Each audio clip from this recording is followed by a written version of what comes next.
So, ito ngayon, newbie drives. Train natin yung mga ating mga bagong members para mag-drive sa desert. So, first thing sa Pajero, always 4LLC or 4 low. So, anything sand. So, yan ang recommended. So, bakit 4 low sa Pajero? Yung Pajero,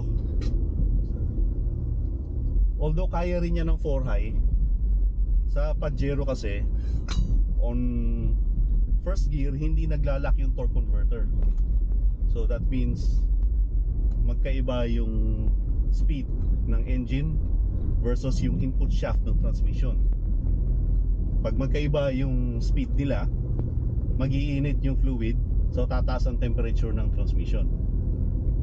At some cases kaya namang i-handle ng Pajero, pero pagkain talagang sobrang lamot ng buhangin, dun umiinit ang transmission ng Pajero.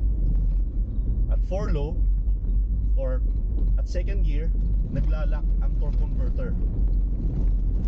So kung nakalak ang torque converter, so hindi nag-iinit. So para ka naka-manual nun. So mas magaang pa sa drivetrain dahil dun sa gearing niya. Kaya ako, recommendation ko, basta buhangin, 4 low agad.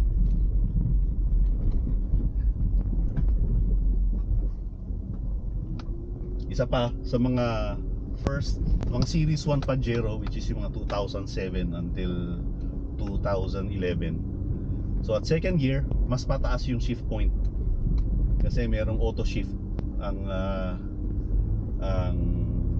yung first series ng Pajero. At first gear, ang shift point niya is 5,500 RPM. Pero at second gear, 6,200. So mas malalaro mo yung power ng engine.